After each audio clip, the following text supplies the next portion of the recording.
Attention, attention, attention. You are about to enter the world of the zombie apocalypse. The apocalypse will last for 1 hour. Please prepare Wi-Fi, food, drinking water. Stay close to your mother, as she may need to protect you when necessary. The blood-red sky, the scorching, curled-up yellowed asphalt. Who's chasing me? I turned around, but all I saw was an endless stretch of asphalt road. The buildings on either side were like discarded trash cans, carelessly overturned by the side of the street. I suddenly yanked the blanket off my face, sitting up and staring blankly for a while. Here it comes again. About 2 months ago, I started having the same nightmare over and over again. Always seeing bodies scattered across the ground, limbs torn apart. Seeing my own blood-soaked face reflected in a store's glass window. In the dream, my mouth moved, but I couldn't hear the sound of my own voice. The digital clock by the bed beeped once. It was exactly 7 o'clock. I sighed and walked into the bathroom. The girl in the mirror looked pale. I couldn't remember how many times I had woken up from nightmares like this. Ever since I lost my job, I hadn't had a good night's sleep. Sleep had become something that drained all my energy. Maybe I really should see a therapist. I splashed my face with water and got ready to leave. The garbage had piled up for a week. Since I woke up early today, I could catch the garbage collection time. There weren't many people in the elevator, just a woman sending her child to school. Her forehead was bruised, and her face had visible injuries. When she saw me, she pulled her mask tighter and turned her head away. Suddenly, I remembered the sounds of shouting and cursing from upstairs last night. I discreetly shifted my gaze, hoping it would make her feel more comfortable. Downstairs, a few elderly people were chatting. Seeing them shake their heads repeatedly, I couldn't help but wonder which neighbor's gossip they were discussing this time. I tossed the takeout packaging I had been collecting over the past few days into the dry garbage bin. As I was cleaning up a cardboard box from a delivery, a low voice came from the crowd. "Oh my God, is this for real? For real? My daughter was supposed to come back this morning. But as soon as her plane landed, they took her to the hospital for quarantine. Said it was for a safety check." A safety check? What kind of check? Blood tests, CT scans, ultrasound. Everything they could do, they did. No one knows what's going on. Safety check. Physical exam? For some reason, my heart suddenly began to race. For a moment, the scenes from my dream flashed back into my mind. The curled-up asphalt, the scattered roadblocks, the bright red sunset. Seeing me frozen in place, an aunt stepped forward and took the trash from my hands. "Hey, little sister, everything looks so neat, but you've been holding onto the garbage for 4 or 5 days before finally throwing it out." I didn't bother to respond to her teasing and pulled out my phone. Twitter was as clean as usual, filled with celebrity gossip and social news. Strange. Is it a resurgence of the pandemic? Frowning, I quickened my pace to get home.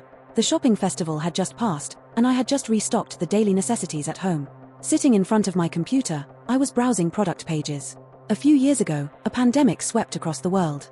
However, as time went on, the virus became less aggressive. By now, it had more or less reached a state where humans and the virus coexist. For ordinary citizens who had been struggling with the virus for so long, outbreaks in certain areas had become commonplace.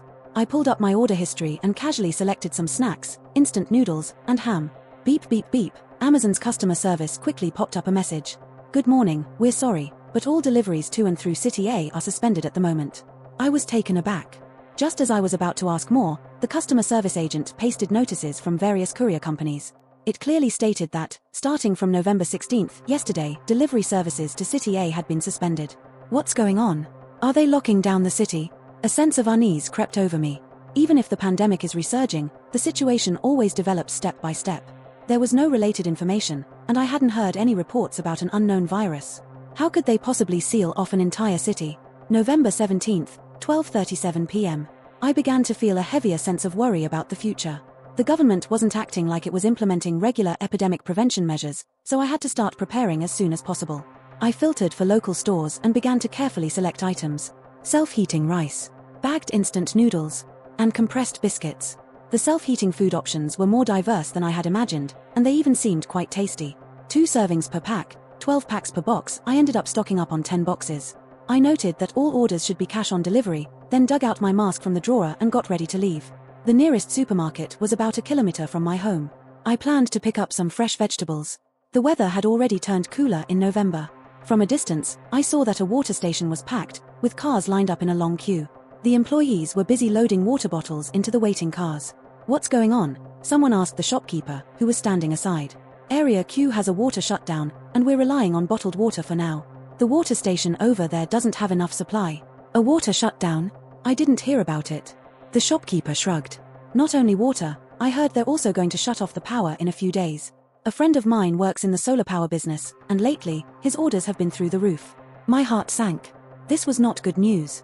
From the shopkeeper's tone, it seemed the water shutdown in Area Q had been going on for a while. Water and electricity are the most basic necessities. It was unimaginable to allow such widespread water and power outages. Could this be because of the pandemic? It didn't make sense. It seemed City A was really heading for some serious trouble. I took out the list I had just compiled on my phone, which had a dozen or so long-lasting vegetables on it. Potatoes, corn, cauliflower, cabbage, and other cruciferous vegetables. According to online sources, if stored properly, these vegetables could last for months. After browsing a few stalls, I bought 2 sacks of potatoes, 1 sack of corn. Also, several baskets of cauliflower, cabbage, and bok choy. I also picked up 3 tall water storage barrels with lids and spouts from the hardware section. A PVC hose. 3 rolls of tape. 4 solid ABS pipes. 2 pieces of transparent waterproof cloth. A hot glue gun and several boxes of glue sticks. I also bought a household toolkit. I had quite a lot to carry, so I made several trips back and forth. The supermarket sold bottled water as well. After thinking for a while, I gritted my teeth and bought 50 bottles. I also bought several boxes of wet and dry wipes and disinfectants, a few snacks and drinks, and 3 thermoses. Additionally, I bought a vacuum sealer and several boxes of vacuum bags. I left my phone number and address, and the staff promised to deliver everything to my door tomorrow. As I was heading out, I noticed the entrance to the mall was packed. The once empty streets were now filled with parked cars. Amid the chaos, it seemed like a conflict had broken out. In the midst of the screaming, I saw 2 men fighting. Punches landed hard, with no mercy. Pushing my way through the crowd, I quickly returned to my car. We need to leave, fast. I buckled my seatbelt and started the engine. My phone kept vibrating in my pocket. I pulled it out to find that messages in various groups were rapidly refreshing. I clicked on one of the links. The screen switched to Twitter. City A was trending at the top of the hot topics list. I wasn't wrong. It seemed the pandemic had once again broken out in certain areas. I scrolled through the comments. People were sharing the locations where the outbreaks had occurred: schools, hotels, residential complexes, and even prisons. There were so many conflicting reports, no one seemed sure what to believe. November 17th, 7:17 p.m. The lockdown. It had really arrived. After a long day, I finally sat down at my desk to have dinner, but I didn't feel any relief. The government's measures were tougher than I had imagined. As I ate, I aimlessly browsed the internet, and a few posts quickly caught my attention. One post from yesterday afternoon discussed the water outage in Area Q. After 2 or 3 rounds of widespread water shutdowns, this issue had finally gained traction online. Someone had posted a photo of the water supply plant in Area Q, which had been sealed off. The image wasn't very clear, but you could still make out the security lines and personnel in white protective suits. There was no doubt that this had triggered massive panic. I read the post several times before closing the page. The directions wrong. I re-examined today's shopping list. If both water and power were unreliable, gas and food would likely be just as problematic. Winter was fast approaching. The weather would get colder, and the nights would grow longer. Fearing I might lose track of things, I decided to consult a nutrition chart for reference. I bought some rice and noodles, and a few large bags of cereal as a supplement to the grains. Protein intake would mainly come from canned goods and long shelf-life frozen meat. Spam, mailing, libbies, each one seemed substantial. After getting the canned goods, I also grabbed some bacon and ham. Fish and seafood were off the list. Eggs only had a month or so of shelf life and couldn't be stored long term. I bought several boxes of milk and yogurt. As for other condiments like oil and salt, there was enough at home, so I just restocked a bit and bought some multivitamins. For medicine, I only bought the essentials, along with iodine tincture and disinfecting alcohol. I also added 50 more bottles of drinking water. Theoretically, each person needs about 2 L of water per day. But after accounting for necessary washing and cleaning, I had no idea how long these supplies would last. The power and gas issues were far more complicated. I gritted my teeth and bought a 6000 W solar generator. It came with the full system: batteries, inverter, and controller. It could power 220V appliances or be connected directly to USB. I also purchased 2 camping stoves. The butane gas canisters were cheap, so I bought several boxes, hearing they were more efficient than alcohol stoves. I picked up a few outdoor items: 2 large hiking backpacks, 3 solar-powered flashlights, several batteries, a bundle of rope, and 2 pairs of gloves. Thinking for a moment, I also bought some vegetable seeds: lettuce, bok choy, soybeans, peas, spinach, mustard greens, chili peppers, ginger, and garlic. These plants had short growth cycles, mostly under a month. I also ordered gardening tools, planting soil, fertilizer, and planting boxes. To maximize space, I bought quite a few storage shelves and bins. During this process, I had more than once wanted to stop this absurd action. But every time, a voice would pop up unexpectedly. You know, it said, you know what's going to happen, just go ahead, while there's still time. Do I really know? Feeling uneasy, I quickly finished cleaning up the dishes and started rearranging the apartment to make space for the supplies that were coming. I wasn't a local resident. After losing my job, I had moved from the M district near the city center to my current home in the J district. J district was actually an older area, with decent living facilities. But with the economic center of a city shifting north, J district had essentially become semi-suburban. The apartment I rented was over 100 square meters. 2 bedrooms, 2 living rooms, a kitchen, a bathroom, and 2 balconies. The master bedroom and larger balcony faced south, while the second bedroom and smaller balcony were north-facing. I walked through each room and decided to start clearing out the furniture in batches. As I dragged the TV stand into the lobby for the 4th time, the cleaning lady, who had been observing for a while, finally couldn't help but ask, "Are you moving out at night?" I nodded. "Yes. I don't need these. Would it bother everyone if I left them here?" She quickly waved her hand. "No problem, I'll take care of it. Do you have any other furniture you're getting rid of?" I thought for a moment. 2 beds, a set of sofas, and some cabinets and tables. The cleaning lady immediately promised to handle it. Perhaps these items were worth a fair amount of money, as the lady didn't want me to change my mind. Before long, she and a few young men had moved all the furniture out. The apartment, which had once felt a bit cramped, was now completely empty. After finishing the cleaning, I used alcohol to disinfect everything as a precaution. This is my stronghold now. Crawling into the warm bed, I thought to myself. This time, I didn't have nightmares. In the haze of sleep, it felt like someone was sitting at the head of my bed. She was flipping through a book, speaking slowly and calmly, telling me a story. The wild geese are starting to fly south, the leaves are gradually turning yellow, but the sun is still as warm as ever. I couldn't see her face clearly, but I instinctively felt that she must have been as kind as my grandmother. If you start to feel happy because of the warmth, that means the weather is gradually turning colder. She turned the pages, her figure bathed in the dim yellow light. Hunters in the forest must trust their sense of smell, or they will miss many cues from nature. By the time the heavy snow seals the doors, it will be too late. November 18th, 7:53 a.m. The 14th hour of the lockdown. I was lying in bed, lost in thought, when I received a call from the supermarket. The person on the other end asked when it would be convenient for me to accept delivery. Living in an apartment, it would be difficult to move all these supplies in without leaving a trace. I had considered picking up the items in batches. But given the severity of the outbreak, if the situation changed too quickly, all those items would be useless. Sometimes, being too perfectionistic could backfire. "How about 10 o'clock? I said.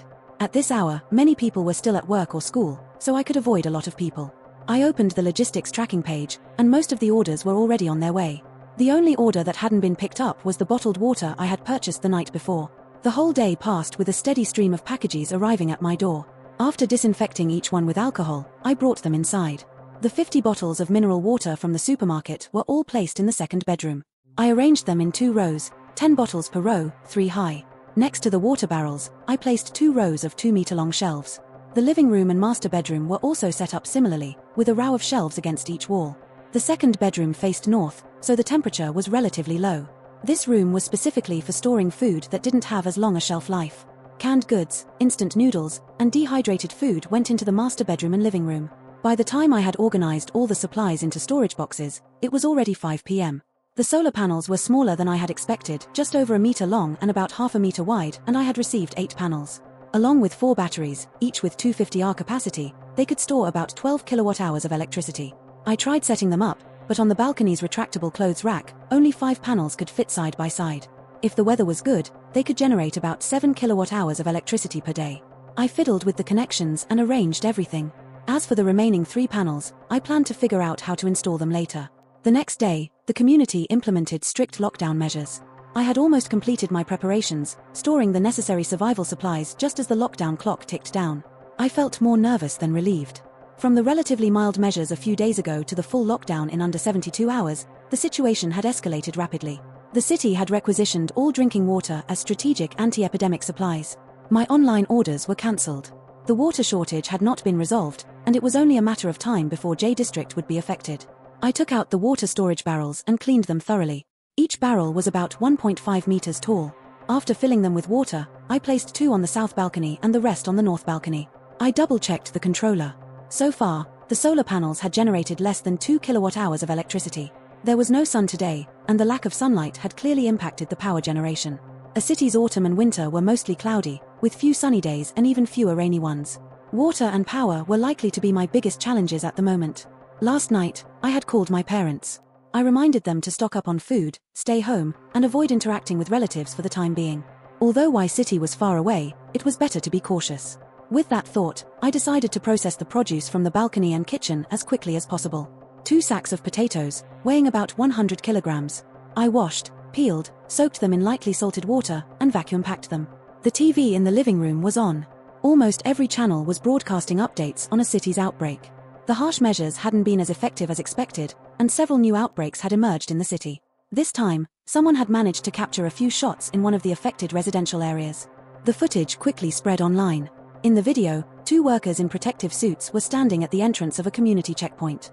But soon, one of them, who was slightly taller, suddenly lunged and tackled his colleague. The video abruptly cut off. However, both workers soon appeared on camera apologizing, claiming the incident was due to work-related stress and arguments. This reminded me of recent news. There had been a surge in violent incidents in a city, seriously affecting public safety. It seemed that people were becoming increasingly irritable and short-tempered. As I continued reading through the comments, one from a medical worker caught my eye. "We haven't admitted any patients with unexplained pneumonia," she said. "Instead, the surgical wards are overcrowded." What was even stranger was that the hospital she worked for had issued a work stoppage notice. According to new regulations, only one hospital would remain operational in each administrative region. This was almost unimaginable for a city, which was already at a critical stage. Unless, someone replied, unless the current medical methods are simply ineffective. A sense of heaviness settled over me. I put down my phone and returned to my work. Time passed quickly amid the repetitive tasks. In the evening, light rain began to fall outside. Through the window, I could hardly see anyone moving around in the community, except for a few fully suited workers coordinating the supplies. Finally, in the early hours of the morning, I had finished processing all the fruits and vegetables, which were now piled up high on the shelves in the second bedroom. After working for so long in the same position, my neck had nearly stiffened. After doing too much physical work in the past few days, I began to feel the aches in my back and waist today. The sun had warmed the blanket, and I couldn't resist the urge to laze around. It wasn't until noon that I finally mustered the energy to get out of bed. I turned on the faucet, but there was no sound at all. November 19th, the 3rd day of the lockdown. No water. To be precise, the water had been turned off in the early hours of the morning. At 5 in the morning, someone in the homeowners group reported the issue. The property management responded that they were in contact with the water supply company, and it seemed there had been an unexpected pipeline damage that needed emergency repairs. They asked for everyone's understanding. The water cut-off in J District was entirely expected. However, I couldn't yet determine whether it was related to the current epidemic situation. I moved my toiletries to the balcony, where the solar panels were operating steadily. Leaning against the railing, I looked down below. The world was changing too quickly, and it was hard to live in it without being affected. It changes your behavior, your way of life, even your thinking habits in a profound way. I often feel a sense of unfamiliarity. At this moment, I felt like a stranger, observing coldly from the outside. Occasionally, I also felt lonely. Although I've lived alone in this city since graduation, for some reason, I found myself missing my family and college friends more and more. Every night, I would always call my parents without fail. I heard that everything was normal in Y City, and the situation there seemed to be much better than here. I stopped trying to convince them to stock up on supplies and instead directly ordered everything from my shopping list, which should be arriving soon. People in this age group tend to be incredibly stubborn, and my parents, who are particularly devoted to science, would never understand why I went through all this trouble just because of a dream. They'd likely scold me for it. Returning to the kitchen, I continued to wrap up the tasks from yesterday. Compared to the potatoes, the remaining vegetables were much easier to handle. The corn only needed to be peeled and vacuum-packed. The cabbage and Chinese cabbage were processed similarly. The broccoli required little handling, saving me quite a bit of time. After finishing all the vegetables, the balcony and kitchen were no longer so cramped. Next, I spent quite a bit of time researching how to maximize the efficiency of the solar panels. After browsing Amazon, I found that most solar panel mounts come with a tilt angle. However, the tools and materials I had on hand were limited. It wasn't feasible to mount all 8 panels at an angle on the balcony using just glue. Although my plan to maximize power generation had failed, that didn't stop me from making some other improvements.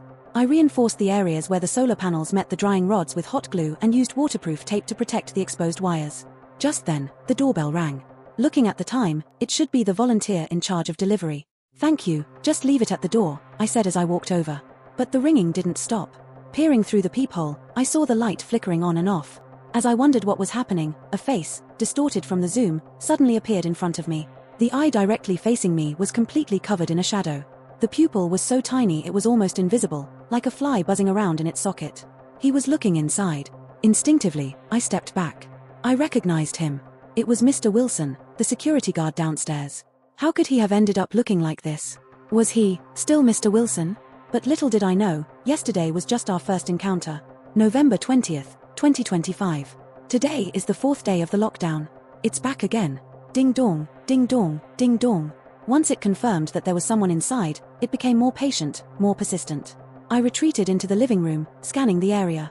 There were no useful weapons around the house. I remembered the toolbox I bought a few days ago. It seemed to have a hammer in it, so I grabbed it and held it in my hand.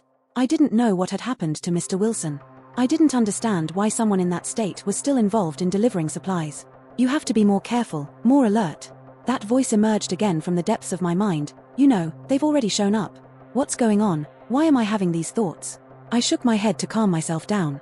Since the outbreak, these voices had been incessantly urging me forward. At the same time, strange things continued to happen. As of now, not only had the water supply not been restored, but even the phone signal had started to become unstable. And the nightmare that had been haunting me for nearly 2 months had suddenly vanished, as though it had fulfilled its purpose. I took a deep breath and suppressed the unease in my chest. With each ring of the doorbell, I continued my unfinished tasks cautiously. In the afternoon, I went through a lot of materials. With 2 hours left until sunset, I finally reached the last part of building my base, growing seeds. I took the seeds out of the storage room and counted them. There were 500 g-bags of spinach, bok choy, lettuce, chrysanthemum greens, and chili pepper seeds, as well as 1,000 g-bags of soybean and pea seeds. I took some from each of the 5 vegetable seed bags and soaked them in warm water. I'd heard that this treatment increases the germination rate. Once the seeds were soaked, I began to assess my 2 balconies. The south-facing balcony still had a large empty space after placing the 2 water barrels. I divided it into 2 sections using a path. The growing box could be assembled to fit any size. I carefully set up the water storage layer and the water separation net, then added the compressed growing soil, loosened it, and mixed in fertilizer. After using nearly 6 bags of soil, the garden began to take shape. The north-facing balcony was small, with a water barrel and a standing washing machine taking up space. So, I only created a narrow nursery bed along the outer edge of the balcony. All the seeds were first sown here.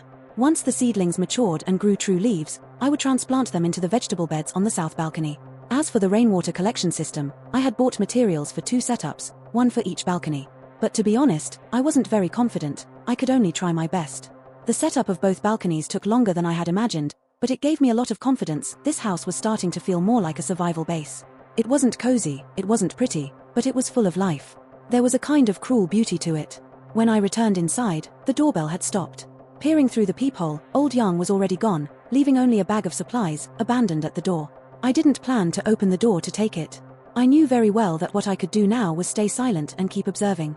The next few days, the internet was intermittent. I spent more time collecting and organizing information. Only by staying sharp could I maximize my chances of survival. In the forest, there is no clear distinction between hunter and prey. Putting down the gun means a shift in roles. I was holding my phone, not realizing when I had fallen asleep. In the hazy moments, I first heard a commotion, followed by the loud banging of the door. I woke up instantly. The living room was pitch dark. I crouched down and quietly moved toward the door. While listening to the noises outside, I fumbled around and found the hammer on the shoe cabinet. There were about 5 or 6 people outside. The corridor's motion sensor light was broken. They used flashlights, taking turns knocking on 3 different doors. The middle-aged man at the front crossed his arms and stood silently. The man in the jacket beside him spoke with certainty. I remember clearly. You saw it too, right? The woman behind him nodded repeatedly. Despite the noise, none of the residents answered. Aside from their whispers, there was no other sound in the hallway. Who were they looking for? I took out my phone and entered the residents' group chat. I started scrolling back through the history. There's so much water, we could donate some for everyone to use. In tough times, we should help each other. Another fist slammed against the door, startling me, almost causing me to drop my phone. So that's what this was about. I suddenly became nervous. I had indeed stockpiled quite a bit of drinking water. But with so many households in this building, how much could I give out, and how many days would it last? It was better not to draw attention. More than that, I was worried about exposing the food I had stored during the distribution. I kept my mouth shut and remained silent. As long as the other households didn't cooperate, they wouldn't be able to pinpoint my apartment. After some discussion, the group moved to the door of apartment 901. This time, it was the only woman in the group who knocked. In a soft tone, she said, "Little sister, Auntie knows you, we didn't mean to disturb you so late. But now, the situation is special, we're all neighbors, please help us out." I recognized her as the cleaner from downstairs. "I'm familiar with the 903 resident, 902 just moved out, and now the 9th floor only has you left.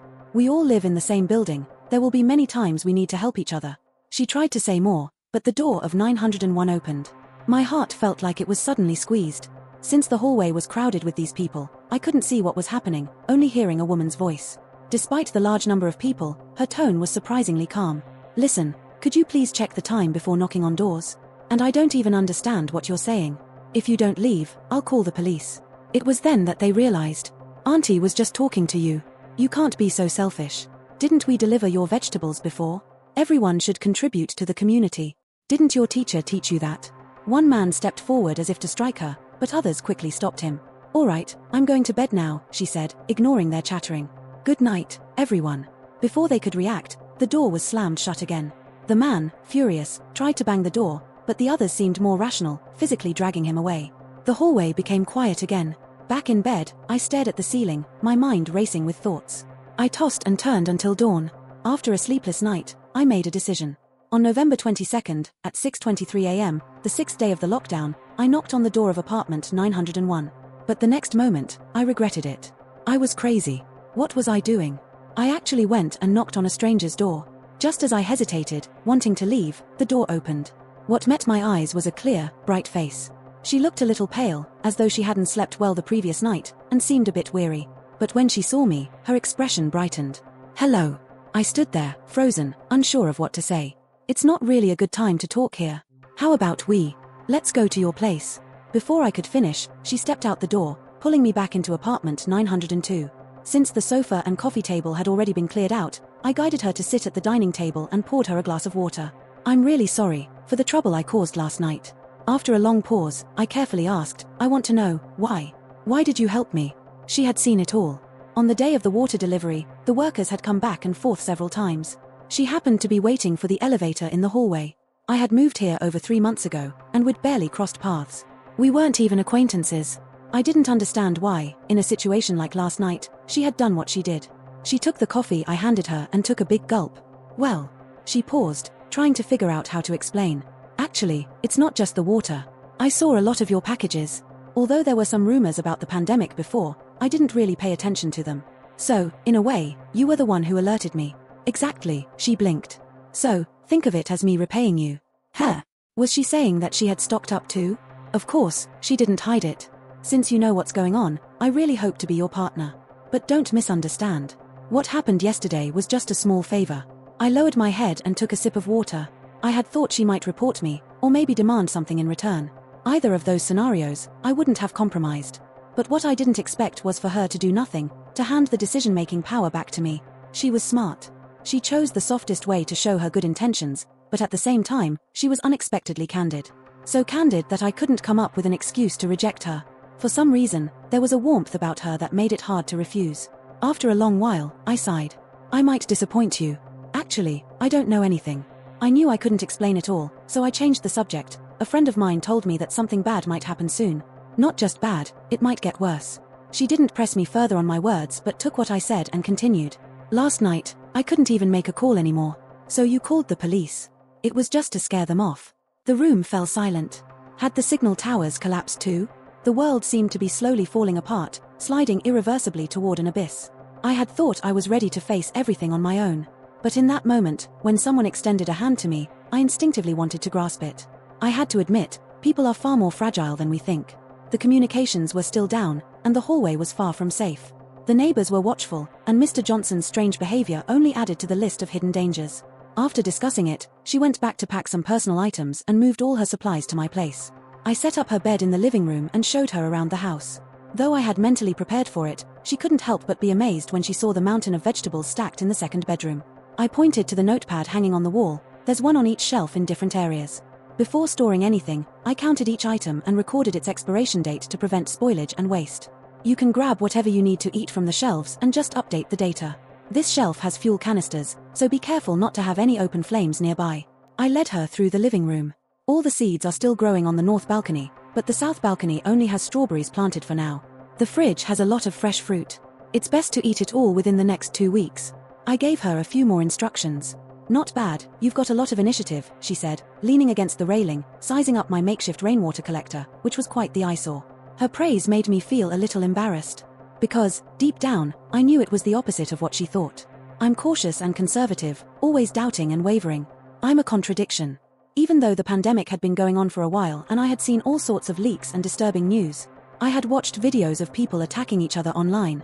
I had seen the security guard, old Young, acting like a zombie. I still found it hard to connect the virus with the end of the world. I was even stubborn and naive enough to still call it a pandemic, as if calling it that would somehow make our lives return to normal.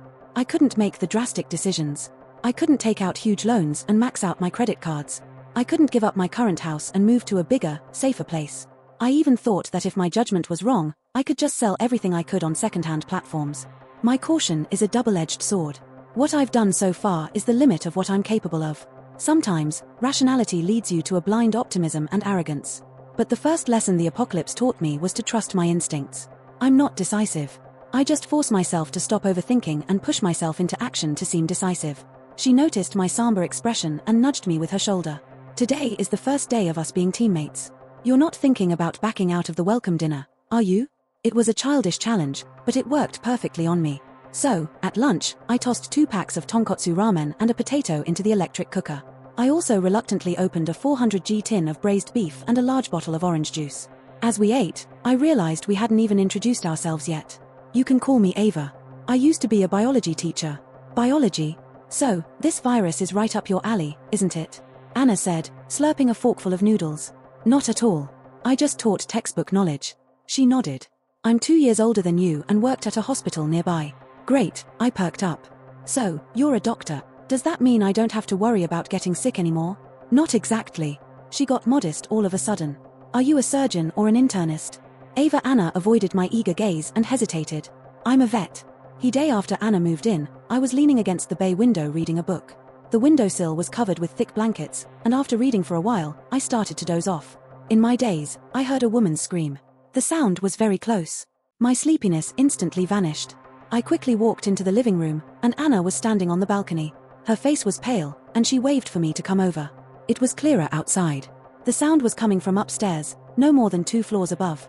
Furniture was being dragged on the floor. Plates and bowls clattered as they were overturned, mixed with a woman's frantic pleas and cries for help. Anna and I exchanged a glance, but neither of us said anything. Suddenly, all the sounds stopped. The next second, a blurry shadow flashed past in front of us. Before we could react, it crashed heavily onto the ground on the first floor. I tightly covered my mouth, swallowing all the sounds back down. Anna quickly leaned out to take a look, then pulled me back into the living room and locked the balcony door. What's happening? I forced the words out through clenched teeth. She shook her head. She won't survive. What do you mean? This is murder. I trembled uncontrollably. It's not murder. Anna's lips were white. It's suicide. She has barely any flesh left on her. Her thighs and arms are just bones. She was eaten. Before she finished speaking, I heard the door to apartment 903 slam open. A man cursed as he ran toward the safety exit, with someone chasing him behind. They were running in pursuit, one ahead, one behind. No, it wasn't just this neighbor, there were many others. I heard chaos in the fire escape. For a moment, the entire neighborhood felt like a hellish battleground. The residential area, which had been silent for many days due to the lockdown, now seemed to convulse in its death throes, revealing an unhealthy kind of frenzy. Many people rushed out of the lobby. But where could they run? Standing outside, in the open air with no cover, only made them easier targets, their movements becoming more obvious. Crying, praying, roaring. I saw the crowd scatter in panic. I saw a man across the way strangle his out-of-control wife in their bedroom. I saw a child on the roadside wailing, while his grandmother was gnawing on his hands and feet. And in places I couldn't see, many people were facing the same choice. Kill them, or be killed by them. A storm stirred in my stomach. The horrific scene shattered my mental defenses completely. Why? I curled up in the chair. Aren't we all isolated?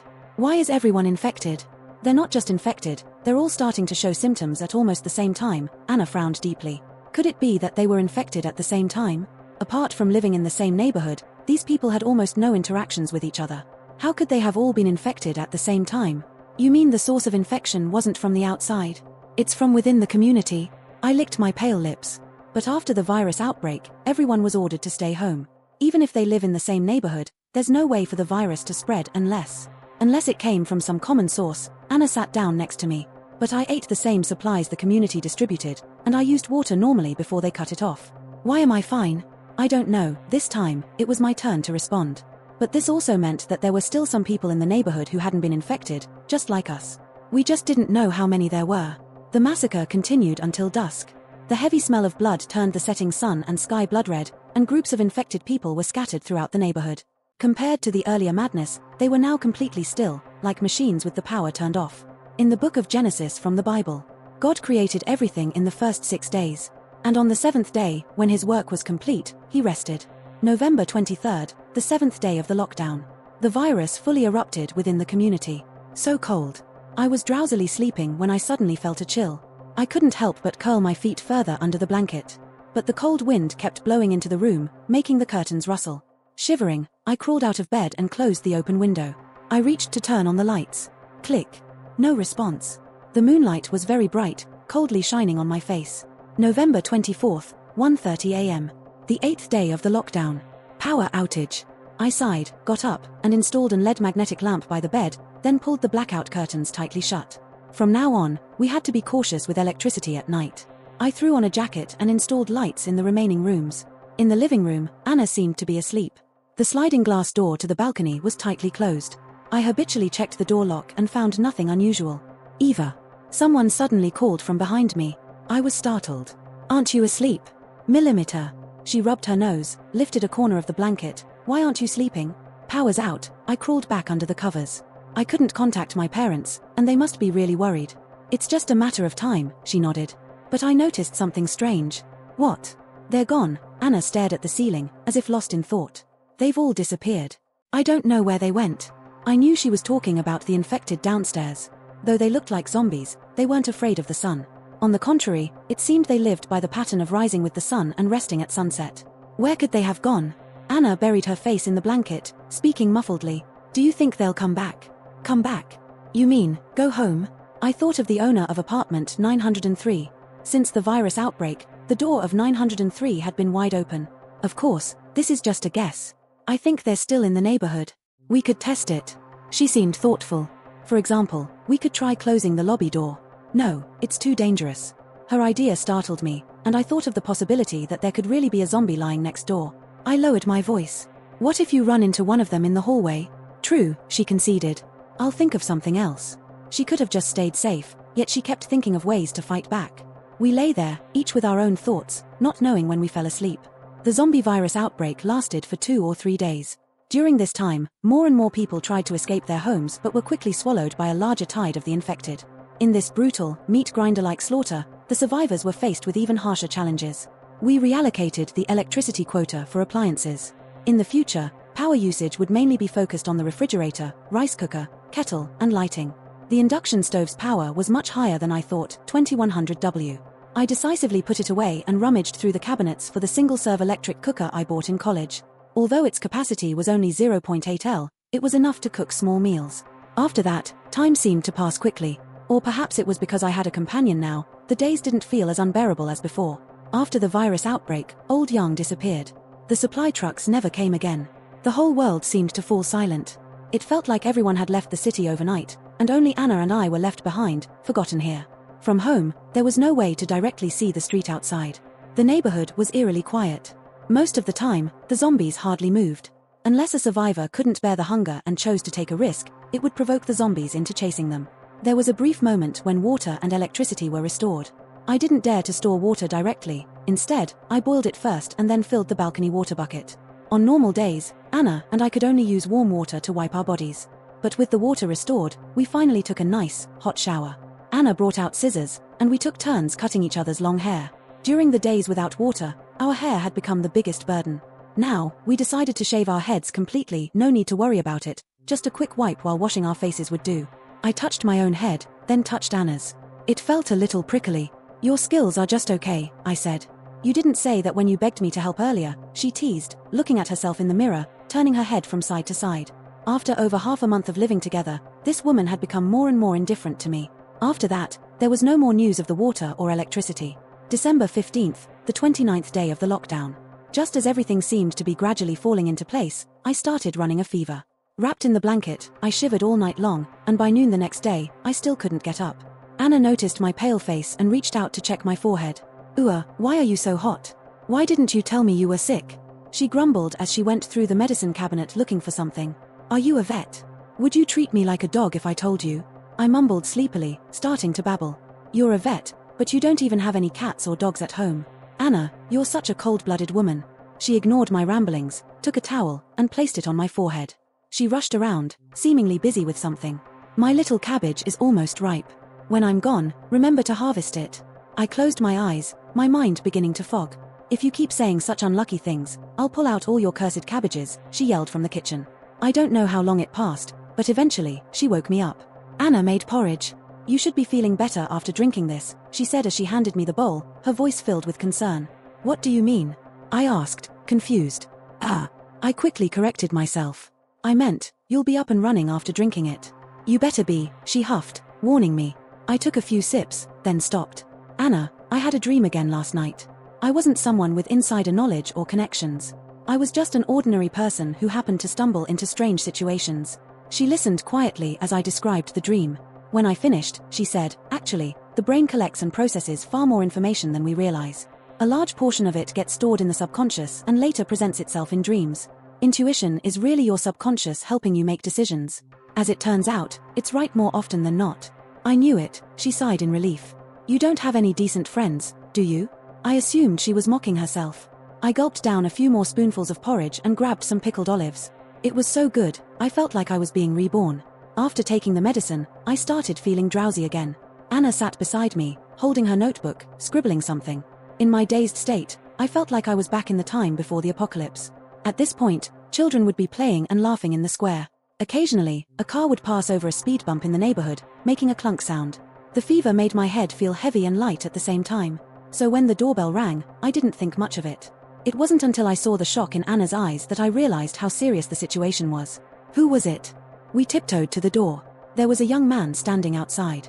The light in the hallway wasn't good, so I couldn't make out his face. He's coming for us, Anna whispered, leaning close to my ear. Just as I was thinking, the doorbell rang again. It seemed like he wasn't going to give up easily. Can I help you? I asked, forcing my voice steady. You must have some extra vegetable seeds, right? Can we trade? His voice wasn't loud, but to me, it sounded like a thunderclap. How did he know? A chill ran down my spine, and I awkwardly denied, I don't know what you're talking about. After a moment of silence, he said, all right, sorry to bother you. It seemed like our response had already been anticipated.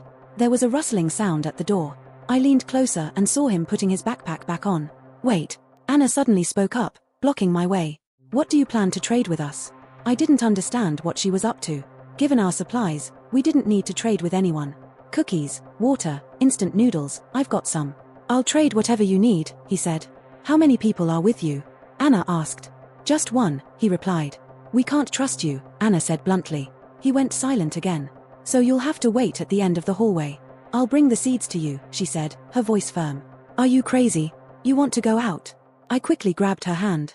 Anna's face was serious as she grabbed my hand back. This is an opportunity. I have to try. I didn't understand her reasoning. Wait. Her voice was soft but firm. No matter what happens, don't open the door. Do you understand? I wanted to say something else, but she was already turning the doorknob. Through the door, their conversation was muffled, but I could catch the general idea. What should I call you? James Garcia. How do you know we have seeds? I happened to notice, he paused for a moment, and your balcony is quite obvious. You don't seem to be lacking food, Anna continued. Correct. You can even do some basic cooking. That's right. And your supplies. I'll restock regularly at the convenience store, he answered. Suddenly, their conversation stopped. Through the peephole, I saw them standing by the hallway window, seemingly looking around for something. I turned to look outside.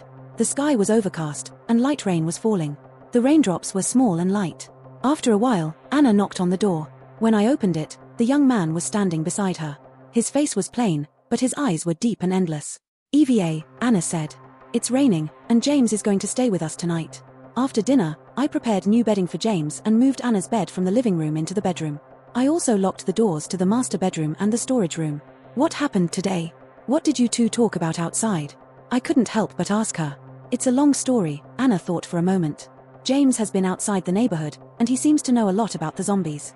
According to him, they all return to buildings at night.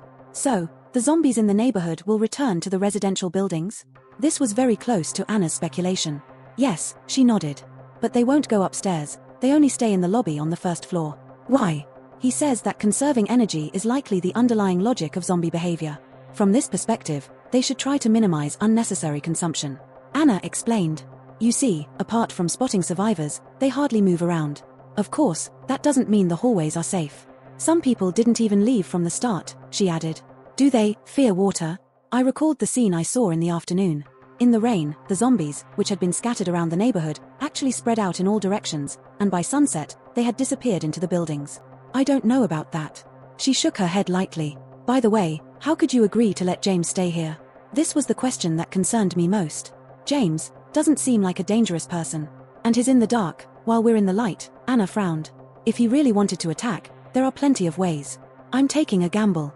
I did him a big favor today, and tomorrow I'll try to get some intel out of him. She sighed. If it weren't for this, I wouldn't have let him in. Whether it's James or the zombies, as long as we stay inside, we should be safe enough. I didn't understand. Why take such a big risk? Yeah, why? Anna repeated my question softly. EVA, you need to think about it. The next morning, when I woke up, they were already sitting at the table having breakfast. When she saw me, Anna poked the fried egg on her plate with a fork. EVA, you really sleep like a log. She had 2 big dark circles under her eyes. James had been brought back by her, but did this guy not stay on guard all night? I sat down and also grabbed a piece of fried egg. Actually, there are a lot of things we want to ask you. Anna started the conversation. Have you ever fought the zombies? She asked. I wouldn't call it fighting. I've been avoiding direct conflict with them. James put down his chopsticks. To put it simply, it's about following their patterns. When the zombie horde returns to a building, it's relatively safe to walk outside, and vice versa. So far, I've never seen them cannibalize each other, so it's possible they use some specific method to mark friend or foe. Besides humans, do zombies have any other energy sources? I asked. After all, there aren't that many survivors left for them to prey on. What's keeping them active? It seems not. The virus probably suppresses some of the body's functions to slow down energy consumption, he explained. So he really was just here for food? I silently ate my fried egg, not asking this silly question. The rain drizzled on and off all day. In the afternoon, my fever spiked again. I lay on the bed, drifting in and out of consciousness, occasionally being woken up to drink water or take medicine. By the evening, I broke into a sweat, and my mind finally cleared up. Anna was already exhausted. She gave a few brief instructions before burying herself in sleep. Feeling a bit better, I pushed the door open and went out. I was planning to get some water from the kitchen when I saw James standing alone on the balcony. I tightened my clothes and walked over to him. He moved aside to make room. I mimicked his posture and placed my hands on the railing. Looking out, the city, stripped of its neon glow, seemed to have lost its life. I felt like I was trapped in a small matchbox, and the night only magnified that sense of oppression and confinement. It's clearing up, his voice was soft. It felt like he was talking to me, or perhaps to himself. The evening breeze gently swept across his forehead, scattering the moonlight on his face. Millimeter. Do you have something to say? He asked. Not really. I gathered my words. Just chatting. What do you think of this place? It's good, he smiled slightly. I was sure James knew what I was really asking. But he still skillfully deflected my invitation. So, just like Anna said, James didn't really need us. Don't you have any questions for me? Like why I've stockpiled so many supplies? He said, not curious at all. If you really knew something, you wouldn't still be here in this city, he added. His face was hidden in the darkness.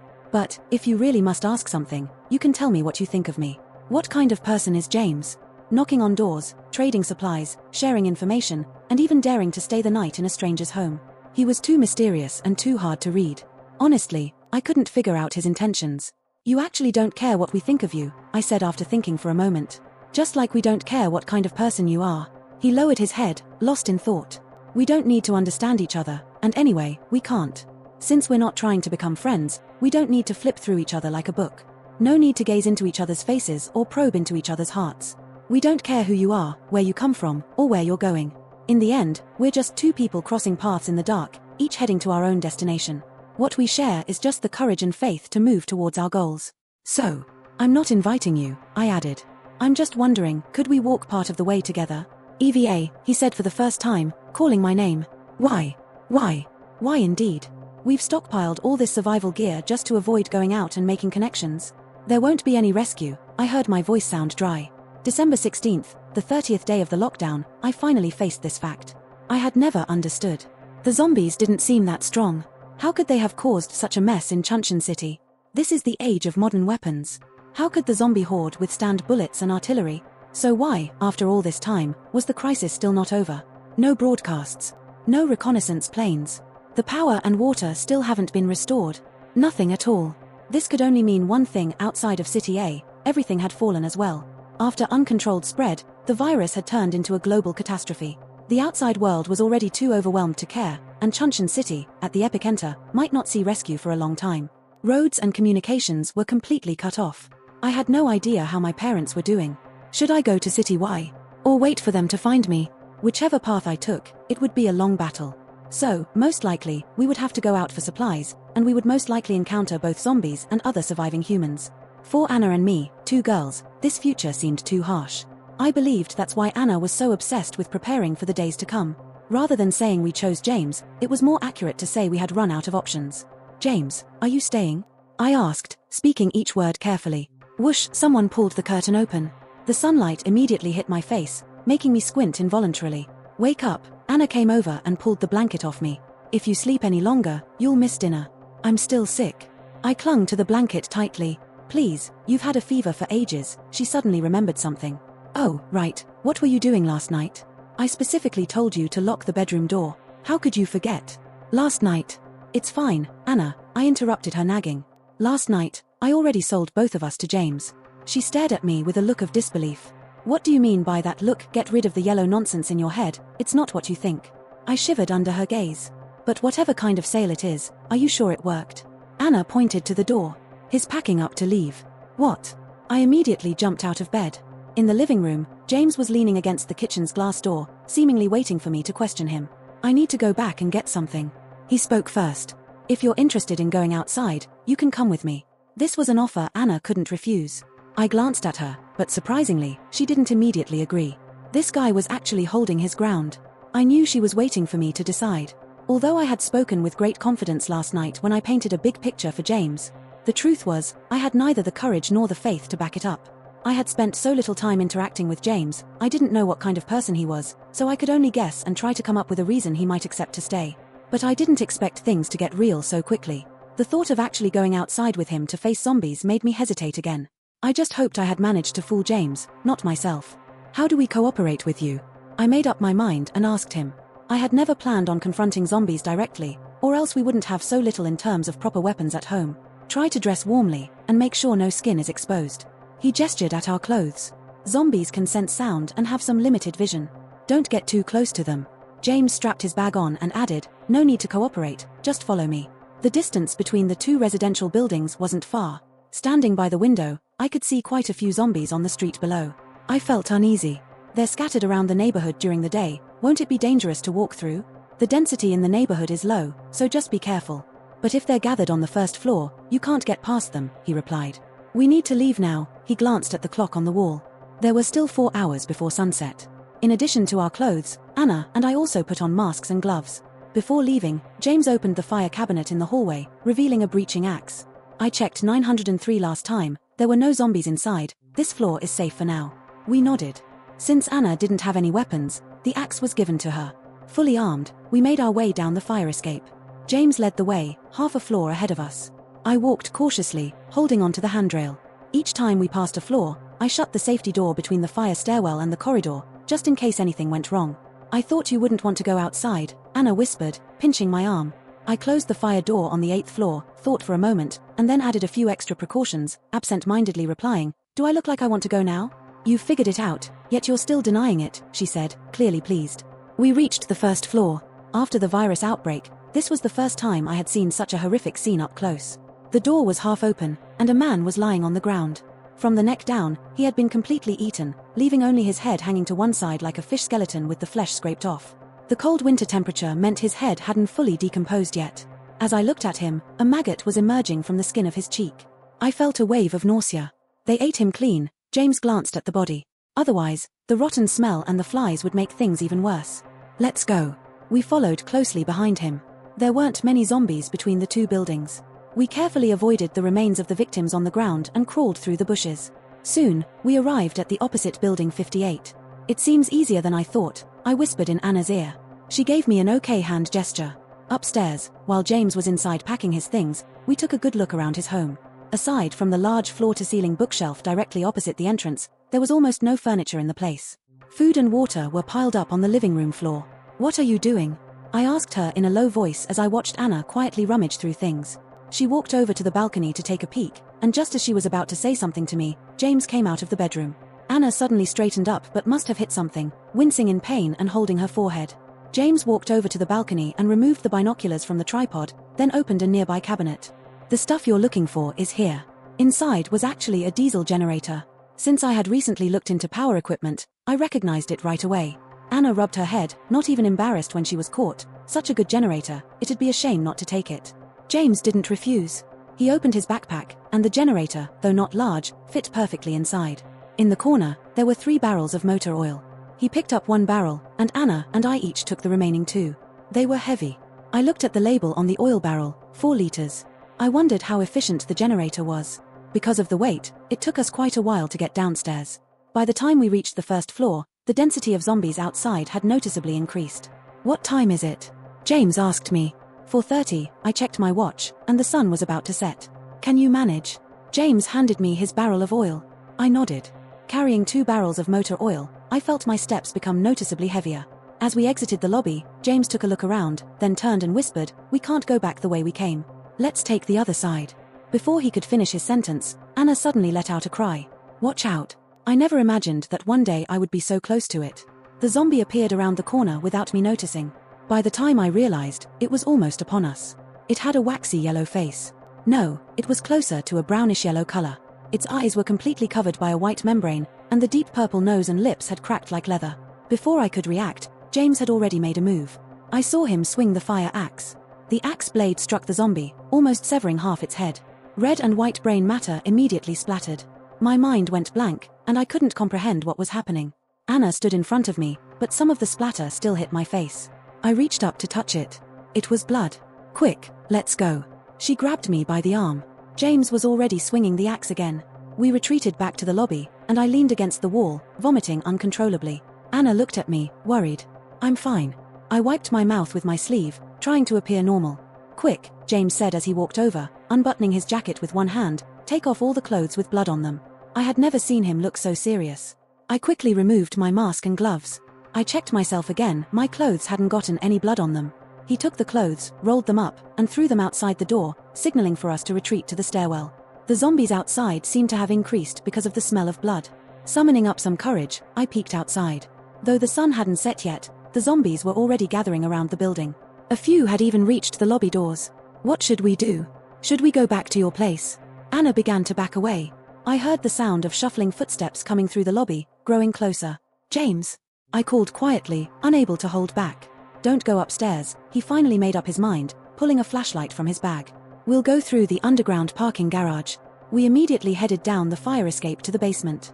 But I had underestimated the zombies.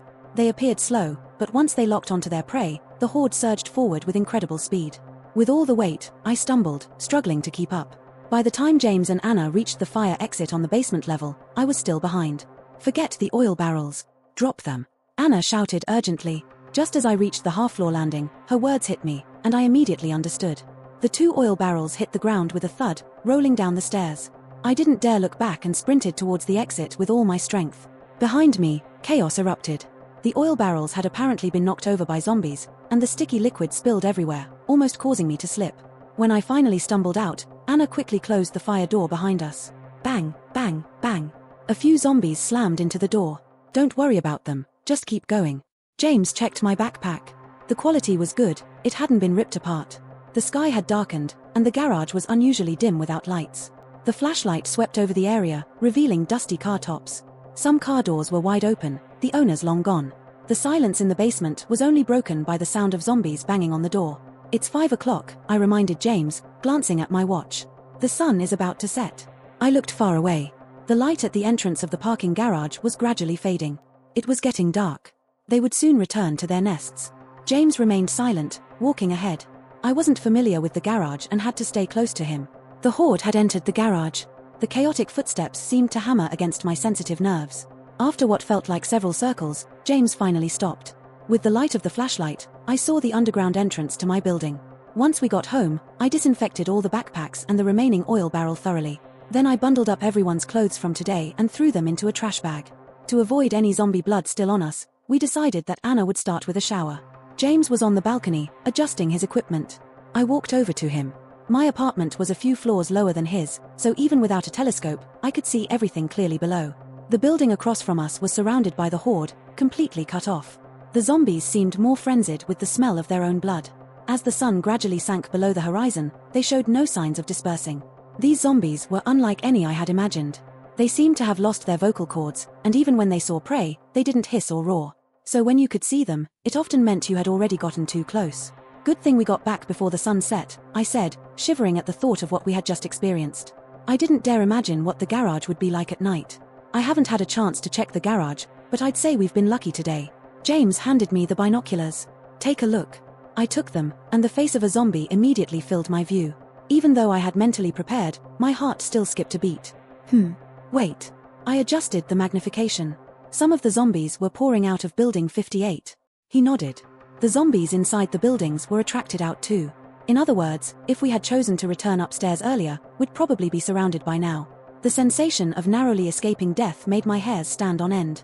Just as I was about to take another look, Anna came out of the bathroom, freshly showered. Eva. She called my name from behind. What is it? I turned to face her. Her face looked pale. For some reason, it reminded me of when I first met her.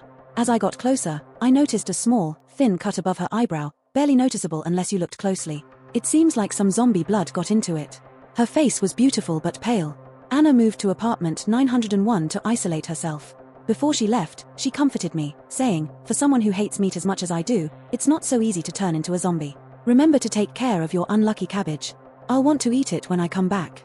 I couldn't laugh. Anna took her notebook with her. She said she would carefully record any changes she experienced in the coming days. She also took my outdoor rope. As long as she didn't lose her mind, she promised she could tie herself up tightly. She added that if she really turned into a zombie, I must not show any mercy. Though this zombie shared her skin, it was definitely not her. I lay in the bedroom. Tonight, I was the only one left. For the next few days, I cooked meals on time, hanging them on the doorknob of 901. The bags also contained notes I had written. Anna. Today I collected the vegetables. There was one that grew especially large. I gave James the old leaves, but I saved the tender inner leaves for you. That guy is so lazy, just lying in the sun reading books every day. How are you feeling? Does your appetite seem normal? Have you started craving meat? When I went to collect the dishes, I found her note. It was clearly torn from her notebook, with a few large words written on it. Eva. So far, my pupils are normal. Also, next time, use a little less salt. I gritted my teeth and crumpled up the note. This woman really used as few words as possible. The next day, I wrote another note. Anna. I'm worried our vegetables might not be enough, so I turned the north balcony's nursery into a vegetable plot. James eats so much, I kind of regret letting him stay with us. She replied. You're making him sound like a dog. On the third day, the temperature dropped. I wrote on the note. Anna. The weather's colder now, so be sure to add more blankets. Not sure if your nightlight has enough battery, so I put a new one in the bag. The strawberries seem to be ripe. I picked a few, try them. The zombies downstairs from the building across the street dispersed. Her reply. The strawberries are good. On the fourth day, I wrote. Anna. The power generation is decreasing, so today I extended the clothes rack on the balcony. Now we can hang up to 8 solar panels. I also studied James's diesel generator, but it's not as good as ours. By the way, how does he have a telescope and a generator? Could he be one of those crazy scientists who causes chaos in the world and then hides to secretly observe? I think he saw me writing this part. Her reply. You're one to talk, you seem more like that kind of person. He does seem a bit off, but his personality is okay. The canned food today was good, I want the same tomorrow. See, even Anna thinks he's mentally unstable. But it's not that he's hyperactively disturbed, he's passively disturbed. The more I understand, the more I feel the coldness beneath his gentle exterior. The closer I get, the more I feel like he's unreachable. I hadn't been sleeping well, and on the 5th day, I overslept. When I woke up, James had already delivered breakfast. I wrote a note and placed it in the lunchbox. Anna.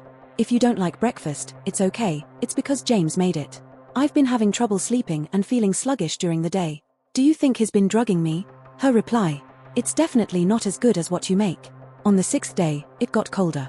I thought for a long time, and finally wrote carefully. Anna, I'm worried about you. She replied with a note, but it was blank. I leaned against the window seat, wrapped in a thick blanket. Through the glass, I could see James watering the vegetable garden. The sunlight today was surprisingly good. I covered my eyes with the note and thought back to what Anna had said to me a long time ago. She had told me, EVA, if one day I have to make a sacrifice, I'm fully prepared, as long as it's for something worthwhile. Too many people have already died. Anyone who survives must bear some responsibility. For a long time, I thought of this as naive idealism. But at that moment, I suddenly felt like I truly understood her. People are usually deceived by their own eyes, just like how Anna possesses strength far beyond her delicate appearance. If this apocalypse has a protagonist, it must be someone like her. The entire day, I did nothing but sit by the window, lost in thought. Night finally fell. Tomorrow would be the 7th day. I lay in bed, staring at the ceiling without blinking. Time seemed to reverse. In the not-so-distant past, I seemed to have spent nights like this, unable to sleep. The next day, I woke up early. Anna liked tea. But since we didn't have many tea bags, we hadn't had any for half a month. She would always scold me for being so stingy, calling me a miser. I took a bag of tea from a small box in the storage room, brewed it into a pot of red tea, and poured it into a thermos. I also took a thick honey milk toast from the shelf. At exactly 8 a.m., I hung the breakfast bag on 901's doorknob. Compared to yesterday, today I felt like a spinning top, constantly moving. First, I gave the house a thorough cleaning. Since the zombie outbreak, I hadn't done such a detailed cleaning.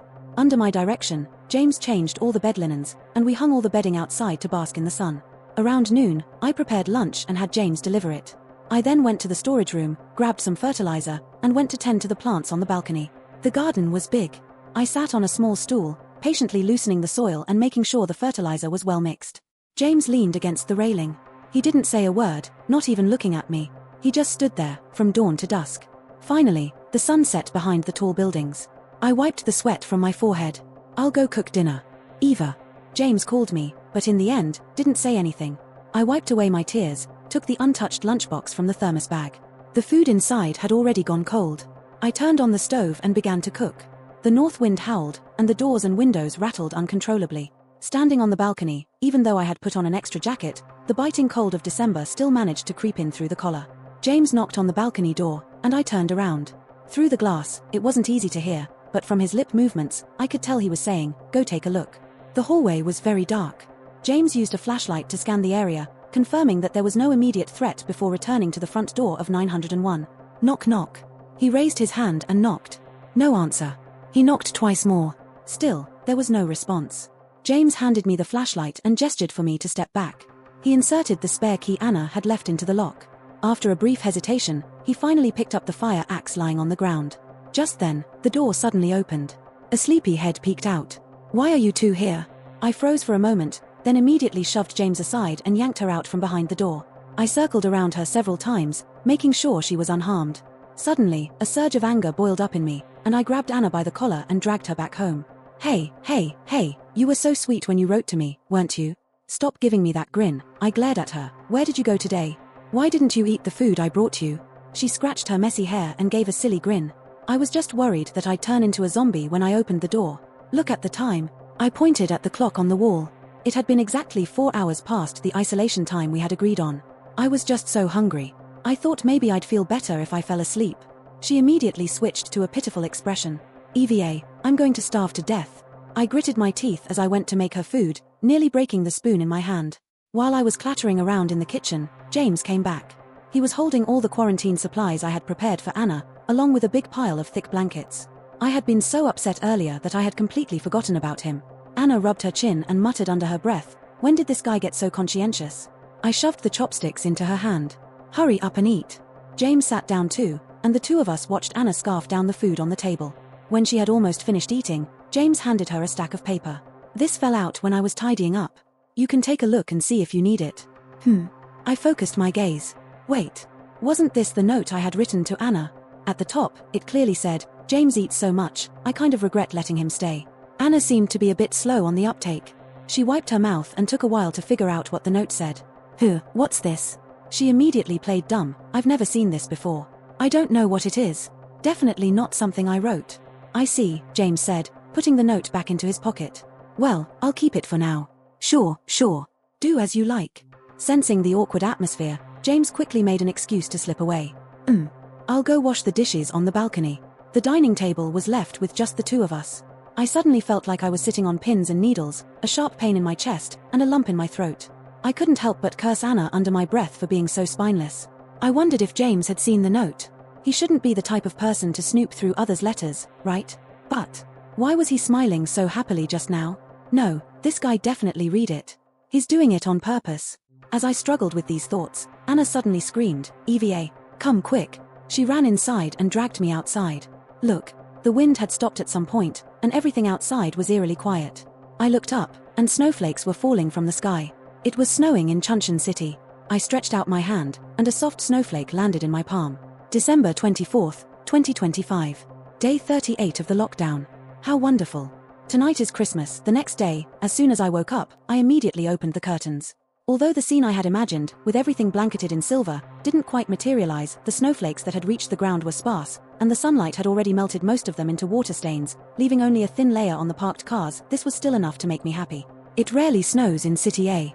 Perhaps it was because the traces of human activity had been erased, but this winter seemed especially cold. I put on my clothes and ran to the balcony. While brushing my teeth, I looked around. There was quite a bit of snow on the tarpaulin as well. The melted snow water flowed steadily through the pipes into the water barrel. James was sitting at the table having breakfast. "Good morning," I sat down beside him. "You seem happy," he smiled slightly. "Do I?" I coughed lightly. "It's just snow, nothing to be excited about."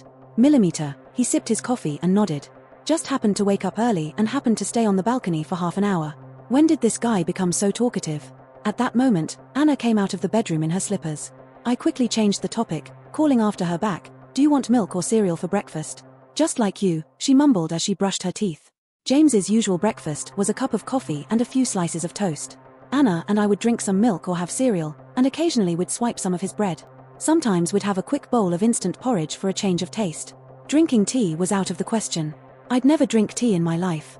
After Anna finished her isolation, I had, with a heavy heart, shoved the box of tea bags to the bottom of the box under her disapproving gaze. Once she finished washing up and sat down, we got down to business. The recent infection event was the largest crisis since the zombie outbreak. "Are you sure the blood got into the wound?" I asked her. "Millimeter," Anna nodded. "Their blood is much darker than a normal person's." "I'm sure. Have you noticed anything unusual in the past few days?" "Not really, everything seems normal." "No, wait." I fell into thought. "You exchanged blood. The chances of infection are very high." This was exactly why I felt so desperate. "EVA," James suddenly asked me, "what are the general ways viruses spread?" I thought for a moment. Generally, they can spread through maternal transmission, respiratory tract, digestive tract, contact, vector insects, and bodily fluids. Anna opened her notebook, jotting down what I said and marking off bodily fluids as a possible method. Maternal transmission was quickly ruled out as well. It shouldn't be through the respiratory tract, she crossed that out too. Last time, I even spoke face to face with some of the residents in the building regarding drinking water. Not through vector insects either. It was late autumn, and even the mosquitoes had disappeared. If there were a large number of unknown insects now, it would be very conspicuous. And I hadn't seen any related reports. Next, contact transmission was ruled out. As the most likely infection source in the building, neither Anna nor I had taken any precautions while using the public elevator. That left only the digestive tract. But before the lockdown, our food and water hadn't been any different from anyone else's. Looking at the remaining option, Anna's pen hovered in midair, unable to move for a long while. Suddenly, James reached out and took the pen from her, marking a big X over the last option. I stared at him, not understanding his intention. Just as I was about to ask, a series of fragmented images flashed through my mind. Anna and I looked at each other simultaneously. In each other's eyes, we saw the same shock. When everything else was ruled out, whatever remained, no matter how unbelievable, must be the truth. "It's not contagious." The three of us spoke the same answer in unison. Or more accurately, it no longer shows signs of contagiousness among the current survivors. I thought about the corpses downstairs and the skeletons scattered around the community. You see, eating survivors isn't an effective method of transmission. This could only mean that after zombification, the behavior logic of the corpse hordes no longer revolves around spreading the infection. Actually, we had all fallen into a mindset that all humans who hadn't been infected were spared simply because they hadn't been exposed to the virus. But after the discussion just now, it was clear that this explanation no longer holds water. So the truth might be we've already been exposed to the virus environment, but just haven't been chosen as hosts. This pre-established barrier between predator and prey is difficult to say whether it's a stroke of luck or misfortune. On one hand, if we disregard contagiousness, our margin of error when facing the horde would greatly increase.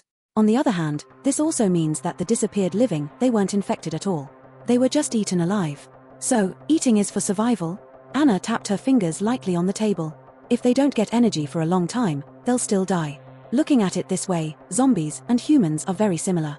Only some abilities are enhanced, and some are weakened. Their blood is even more attractive than human blood. James took the theory further. I knew he was referring to the zombie that had been killed. Its corpse had attracted a horde much larger than usual. So, under certain conditions, there could be cannibalism within the horde. Anna, ever the fighter, said. Could there be a way to make zombies kill each other? Probably not that simple. I thought for a moment. When the last one died, it might have caused some sort of pheromone that distinguishes friend from foe to disappear, which is why it was treated as food by its own kind. Simply making wounds wouldn't necessarily be effective, and killing them directly would go against our objectives. In the current situation, killing one zombie would mean facing an assault by 10 times as many others. The cost would be too high. There was a brief silence at the table. I need to go to the convenience store later. James changed the topic. Earlier, I'd assumed he was just going out to scavenge for food, but now it seemed there was more to it. Since joining us, he didn't need to worry about food anymore, so what was he going to do at the convenience store? I glanced at him but didn't ask further. We should avoid going out alone. EVA, you go with James, Anna suggested. And you? Anna raised her hand. I'll skip this time. She didn't look well, she had lost quite a bit of weight. Though she didn't say anything, it seemed she had been struggling these past few days. This guy wasn't as fearless as he seemed. I nodded, quickly packing my bag. At 9:20 a.m., James and I left the house. Perhaps due to experience, I wasn't as afraid of going out as I had been before. We opened the fire door and walked down the safety corridor. 8th floor, 7th floor, 6th floor. When we reached the 5th floor, I suddenly stopped. What's wrong? James asked when he saw me staring at the floor. I shook my head, pulling him quickly through the hallway. Once we got to the 1st floor, I whispered to him about my discovery. There's someone on the 5th floor. The last time I came out, I closed all the fire doors below the 9th floor. I remember, he said, leading me toward the entrance of the community. When it came to avoiding zombies, Chen Lin seemed very experienced. But if there are other survivors living in this building, our actions could expose us, I pointed out. So, when I closed the doors, I wedged some pieces of paper in between. If we get discovered, at least we'll know who they are, he explained. He must have opened the fire doors for some reason, which caused the paper to fall to the ground. Then he closed the door again, meaning he didn't want to be discovered by us. There are other survivors. That's normal, Chen Lin said, looking up at the densely packed buildings of the community. Anyone who's made it this far must be no easy opponent. If he's paying attention, he might have already noticed us, I said with some concern. I hadn't closed the fire doors above the 10th floor, making that a clear boundary. All right, he nodded. I'll keep an eye out. I stared at his profile for a long time. Having seen him decisively deal with zombies, I had initially assumed he would be the type of person to make ruthless decisions without hesitation. However, when it came to this suddenly appearing survivor, he showed no hostility at all. But since the first time we met, he had always seemed to have this kind of personality. Lost in thought, we had already reached the gate. The entrance barrier had been smashed. The door to the security booth was wide open, and the inside was a mess. The riot shields and steel prongs were missing, likely scavenged by someone. Crossing through the gate, this was the first time in over a month that I had seen the outside world of the community. The road outside looked very empty. There weren't many zombies, indicating that they hadn't spread out beyond the community. Standing once again on the city streets, I felt as if I had entered another world. James was walking ahead. He was tall. His hair was a bit curly from neglect. With each step, the hem of his long coat fluttered behind him. His backpack seemed to have been modified, with 2 leather straps added to the sides, and his fire axe was strapped to one of them. I turned my head again to look at the glass windows along the street. The person inside had the same spiky hairstyle as Anna. There were no bloodstains on their face. There were no piles of corpses by the roadside. No zombies trailing behind us either. It was far better than the scenes in my dreams. With that thought, I couldn't help but feel a bit lighter. We reached the convenience store soon. I took a quick glance around, most of the items were gone. James had been here twice before, and from his inventory check, he determined that no one else had discovered the place at the time. If it were me, I would have spared no effort to transport all the goods I found back home for peace of mind. But he didn't do that, he seemed to have other plans. I watched him standing motionless in front of the counter, so I walked over to join him. There, I noticed a question mark drawn in marker on the counter. Did other survivors draw this? I asked in surprise. No, he admitted readily, it was me. Why draw this? I could hardly suppress my curiosity and wanted to knock his head to see what was inside. Aren't you worried about exposing yourself? Actually, just noticing that the stock has decreased would have already exposed me. Drawing it or not doesn't make much difference. He put the marker back on the counter. I just wanted to see their reaction. Whatever the message is, it contains some information. No reaction is also a reaction.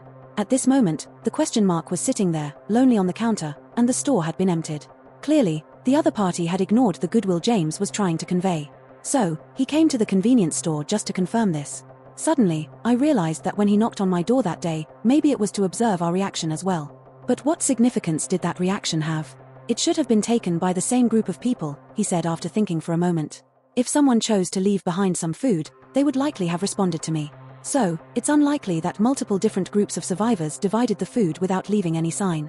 You left food for them, but they took it all, I said, feeling a bit sorry for the supplies, while subtly trying to stir things up. He smiled lightly. I'm not as kind as you make me out to be. James continued deeper into the store. Ahead was the small warehouse of the convenience store. The lock was broken, and he pushed the door open to check inside. I followed him in. The place was already empty, with only a few rows of shelves and a set of office furniture remaining. After looking around for a while, just as I was about to step out, James suddenly grabbed my arm. Before I could react, his other hand quickly covered my mouth. Sure, his hand was cold. Someone's coming.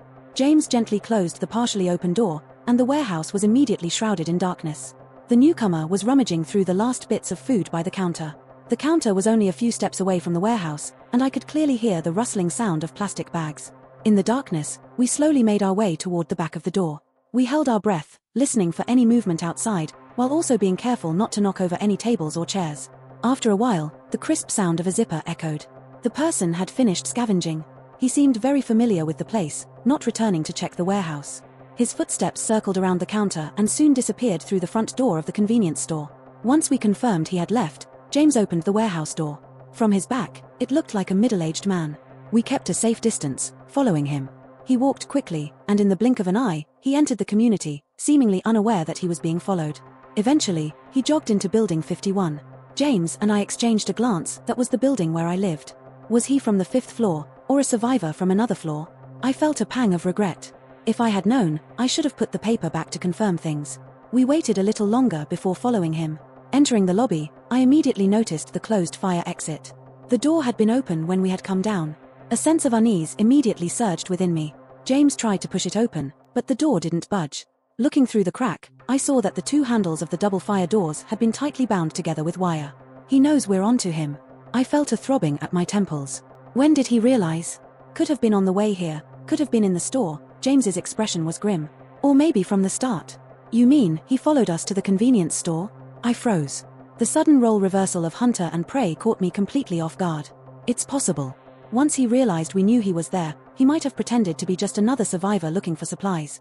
James took 2 steps back. Let's go, check the garage. We immediately headed for the underground parking lot. But the further we went, the more uneasy I felt. Except for Building 51, every other building's underground entrances had been locked from the outside with thick wire. I'm guessing the ground level exits are the same, James checked. The wire was incredibly tough and hard. Unless the doors were physically broken, there was no way for the people inside to escape. I finally understood the person's intention. He wanted to trap all the survivors inside the apartment buildings. And since we lived in the same building as him, we became the last group to be dealt with. James tried to open the underground door of Building 51 but, as expected, failed. In contrast to the other buildings, all the exits of Building 51 had been locked from the inside. Why would he trap us outside? I thought quickly. The wire in other buildings can be opened from the outside. We could have found a new shelter. It's useless, James shook his head. No water, no electricity, and most of the supplies around here have already been scavenged by him. Even if there was a shelter, we wouldn't last more than a few days. Everything was fine when I came last time, so he must have completed the lockdown while Anna was in isolation. I tried to piece together more clues. He couldn't have just decided to do this on a whim. To collect all this wire, he must have been preparing for a long time. But, how could he be so sure that there wouldn't be other survivors in Building 51 who could open the door from the inside? If he's certain there are no other living people in this building, that means Building 51 was probably locked down early on. You just didn't know because you never went out. James's words suddenly clicked in my mind. Now it made sense. Fortunately, Anna didn't go out with us, so she could help us from inside. But based on James's description, this person's actions seemed very cautious and meticulous. He could have scoped out the number of survivors before taking action, so why? Wait. Something didn't add up. He wouldn't make such a rookie mistake. Suddenly, I realized that he didn't necessarily have to capture everyone at once. He could easily pick us off one by one. After dealing with me and James, Anna, who would surely come down to check on us if we didn't return, would be his next target. All he would need to do is lie in wait in the hallway, and strike when the time was right. So, the most dangerous person right now isn't us. It's her.